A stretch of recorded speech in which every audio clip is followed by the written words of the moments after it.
So, Can we approach from a? Probably not, no. Okay. please be seated.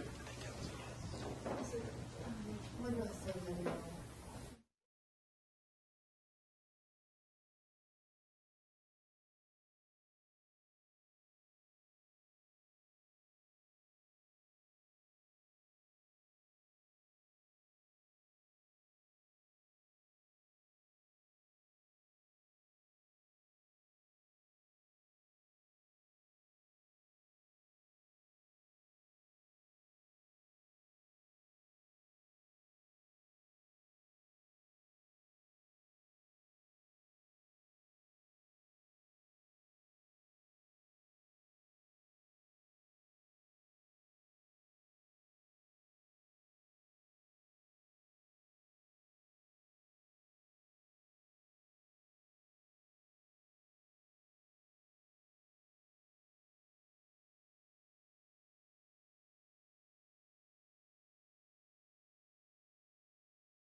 ready to proceed. Does the staff have any issues before I send for the jurors? No, Your Honor. Does the defense have any issues? No, ma'am.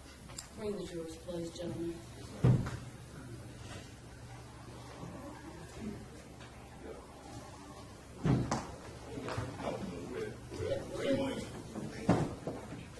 That's all right for the jury.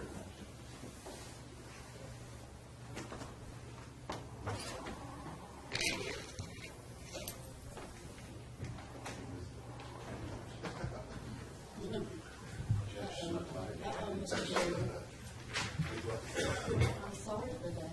Oh, that's okay.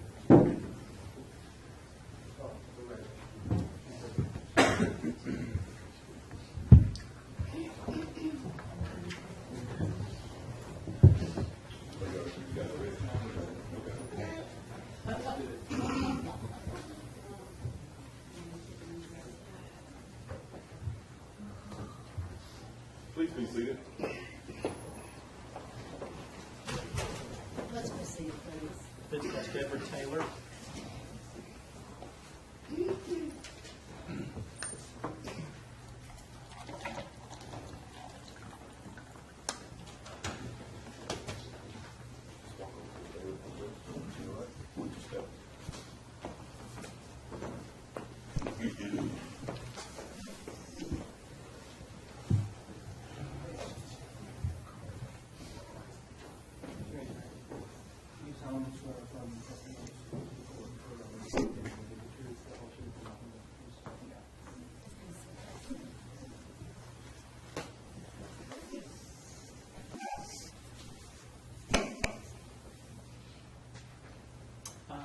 Debra, I want you to introduce yourself to these folks. Tell them who you are, what your name is, and where you live.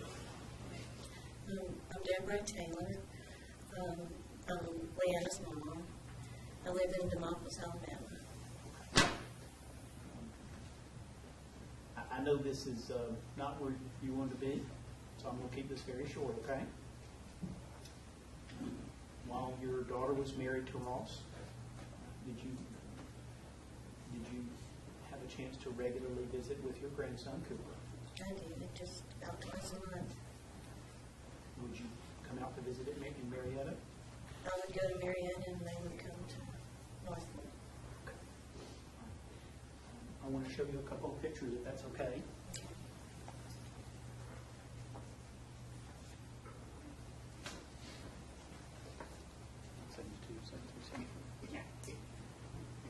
Debra, I'm going to show you what's been admitted as defendant's exhibit 172, 173, 174.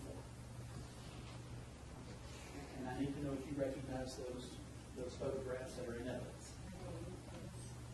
Taken after the hike. Here's the mountain. Here's the on April 20th, because it was Easter weekend.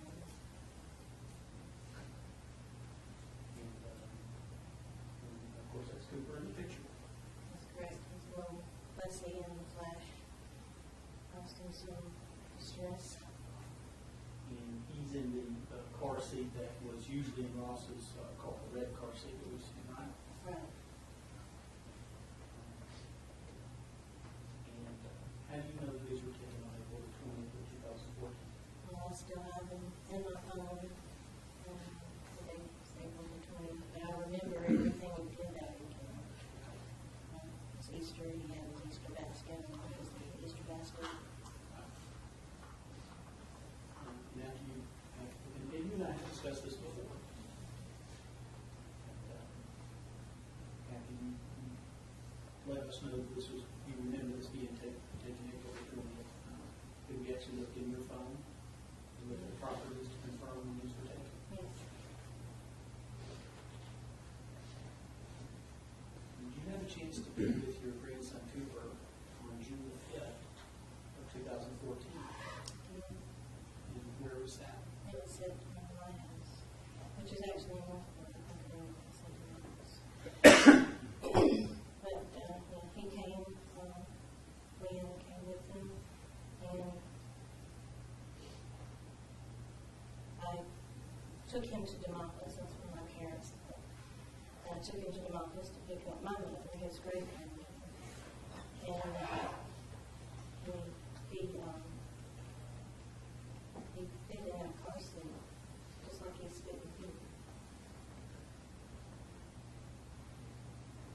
On June 5th, a few weeks after you took these photographs on April the 20th, you're telling us that the way you fit on June 5th is the same way you fit is depicted in these images. Yes.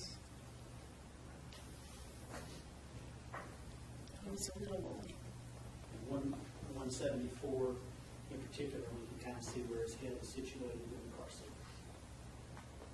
Okay.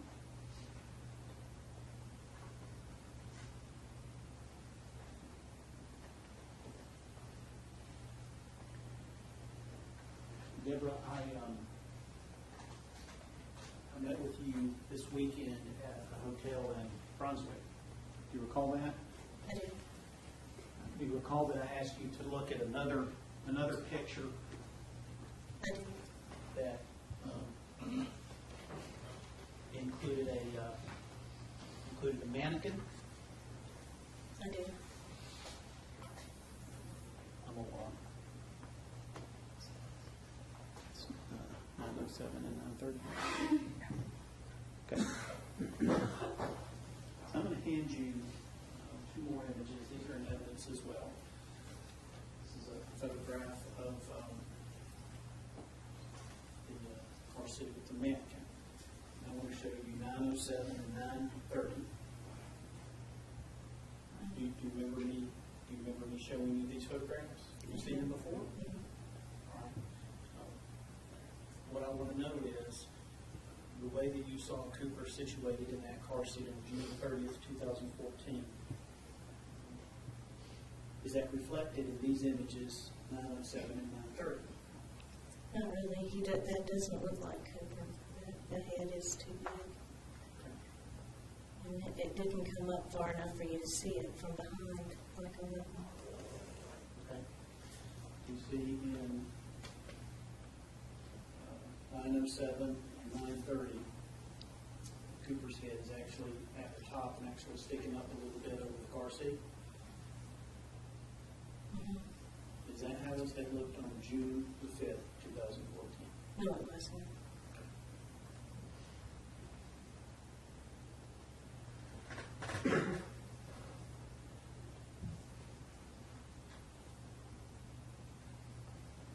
Debra, did you ever have the opportunity to drive Cooper around when he was in the car seat in your car?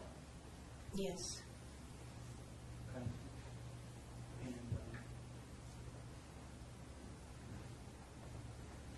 you have any recollection of whether he was the kind of little fellow that was fussy in his car seat or easy to fall asleep? He would pretty much fall asleep. He was a very good traveler. Do you recall sharing with me a particular anecdote about him falling asleep after? I do. We went to see his great grandmother, and we fed him lunch. I made him a grilled cheese sandwich, and he kept telling me it was too hot. He sent me back to the freezer three times because I think he thought it was funny. And finally he ate his sandwich. We got our things together, and we went back to Northport. And my mother sat in the back with him, and we went about a block, which in Demopolis is not very far. We went that block, and I looked back at her, and I asked her, Is he okay? Is he asleep? What's he doing? She said, he's out already. So we didn't even get out of town, and that's not very far either.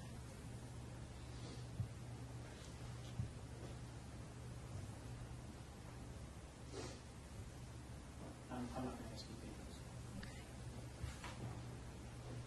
things. Good afternoon, Okay. ma'am. Do you remember giving a statement to an investigator for the defense back a couple of years ago, July 7th, 2014? sometime soon after Cooper had passed away, do you remember giving a statement? Or not to the police, I'm sorry, to the defense's retained investigator. You remember talking to them? Yes. Okay.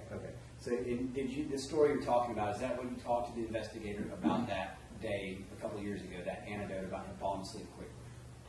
I don't remember. That's been a while ago. Okay. Would your memory of how that went down, would it have been better back in 2014 or today?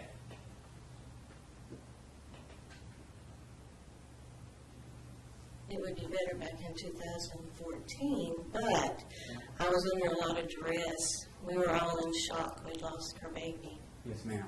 Do you remember telling the investigator then that this car trip, okay, did you say that you were leaving Northport going to Demopolis? Correct. Okay. Do you remember telling the investigator back then, wait, okay, let me make sure. Where were you leaving, Demopolis or Northport? I lived in Northport. Okay. And my mom lived in Demopolis. Okay. All right. And so was anybody in the car with you other than Cooper? Just Cooper was in the car. Just Cooper, okay. And you were driving? I was driving. Okay. And what car were you driving? 2009 Camry. Okay. Do you remember talking about it back then? You actually, this was in the morning when you left, that you left to go to Demopolis at 10:51 a.m. Okay. Yes, I texted Leanna. Okay. And so, you said he had a grilled cheese lunch. Was this like an early lunch, or is it possible it was some type of breakfast, or do you remember exactly? I know it's been a long time ago.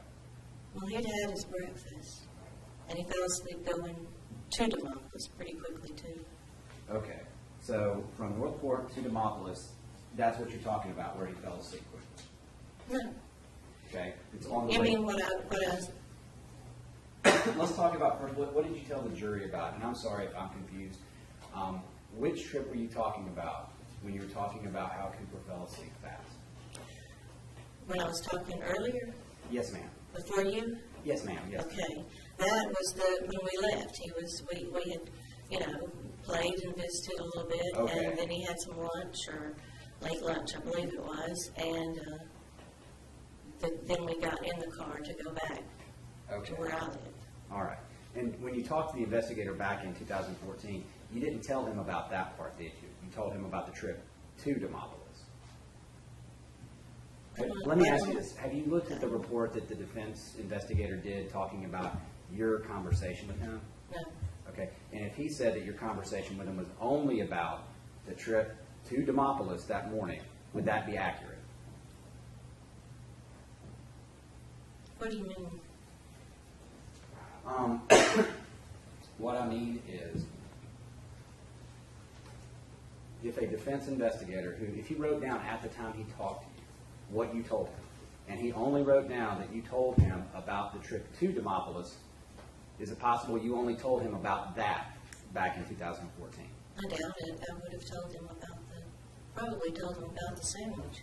Okay. That was so memorable. So we'll have to talk to him about that then, about what actually was said. Okay? Thank you. Now, you stated then, back then, I think, that a different part of it, that you think you'd gone about a half mile to Highway 69, going to Demopolis. Is that about right?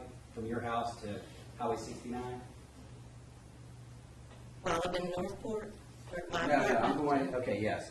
If you're taking Cooper from Northport to Demopolis, leaving your house, it's about, I think you told the investigator, it's about a half mile from your house to Highway 69. Is that correct?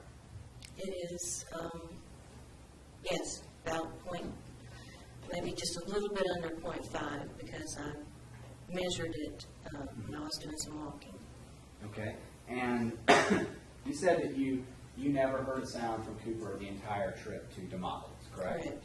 Okay. And you weren't looking at him. You didn't know exactly when he fell asleep, do you? It was quick. You can tell when they're asleep. Okay. Well, what I'm saying is you're assuming, based on him not making any noise, that he was asleep within 0.5 miles, correct? I know he was asleep. Okay. And how is that? Because I knew it. I knew it. I was in there with him. He was talking to me and making noises, and then he went to sleep very fast. So you knew he was in there with you. You were cognizant of him. You didn't forget him or anything, did you? No. Okay. And was he pretty close to you then, enough for you to hear when he was falling asleep or when he was awake and making noises and things? He was in the back seat. Yes, I could hear him. Okay. He was on my right side. Okay. And so those pictures the defense showed you, I don't know where they went. Took up to the back over, Brian, on the box.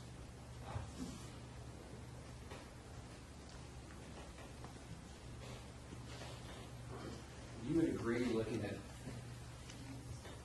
State's Exhibit 173, Cooper's head is well above the little Chico sign, correct? Well, you see, Cooper has this adorable little cowlick there that makes his head look a little bit higher. Okay. Are you saying that picture it's not accurate? No, the picture's accurate. Okay. And you agree that his head is coming up a good bit above the Chico sign right there, correct? But I would say it's right to the top of it. Okay. Man, we're looking at this photo right here, correct? And you do not agree that his head is above that little Chico symbol? Well, it looks like it's above it because you have the hair to put it to add to it. Okay. But if you look at that one, And let's You look can at see. 174. And in 174, it looks like his head is above the Chico. And it also appears he's leaning forward. Would you agree with that? He's not very happy right there. no, he's not happy at all. He's moving his head And he's leaning forward. You would agree with that? a little bit, not much. And this is April 20th, 2 months before Cooper passed away, correct? April 20th.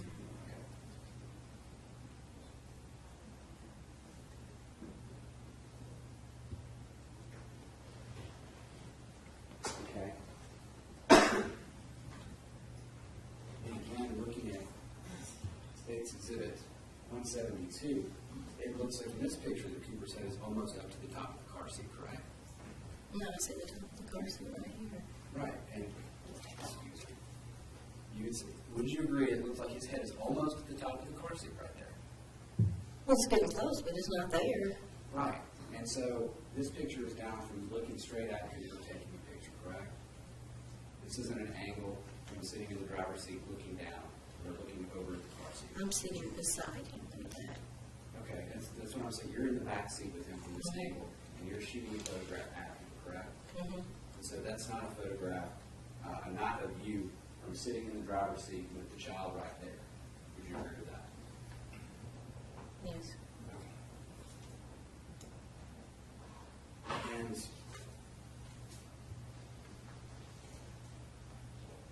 would you agree, looking at 930, that's how the car seat usually sits in the Tucson? Would you agree with that? That's how close the car seat is? That's where the car seat was positioned. I can't really I never saw it from that point, that vantage point. Okay. I know it was in the middle of the back seat, Okay. but I never saw it from that vantage point. Okay. So you can't tell the jury what it looked like from sitting in that driver's seat, how the child appeared in the car seat, correct? You never sat in the driver's seat. I didn't sit in the driver's seat.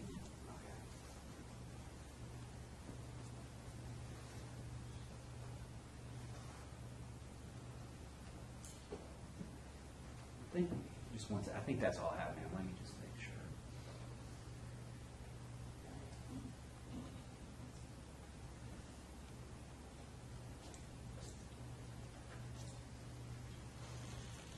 Okay, and I believe when you talked to the investigator, you remember an Alabama trip where Leanna brought both car seats?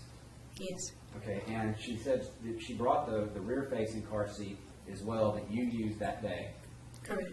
And That's why then- she brought it. Right, and she said that the forward-facing seat was difficult and it was easier to put the rear-facing in, correct? Correct. Would you also agree the forward-facing car seat seemed a bit more comfortable for Cooper, correct? He liked to be forward better than being backward. He could see what was going on and talk to the people better. But as far as comfort, he didn't ever seem uncomfortable in either of the chairs. Okay. And there were numerous occasions where Leanna would there were occasions she would come over for work and bring Cooper with her, correct? To visit you in Alabama. Was that about a monthly thing? It was yes, it was a monthly thing. Okay, thank you, ma'am. Thank you, Deborah.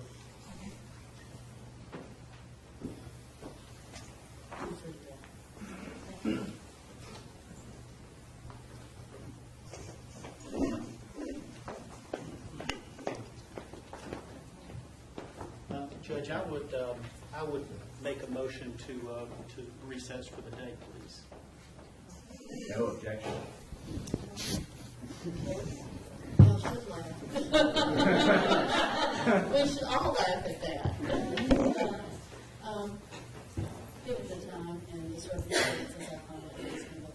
Let's resume at 8:30 and keep an open mind and don't discuss it with each other or others or let anyone speak with you about the case. Tuck your notepads and leave them in your jury room. Remember that what comes to you about this case must come to you through this courtroom and through no other vehicle whatsoever. Have a very pleasant afternoon and evening. I'll see you. It's all right.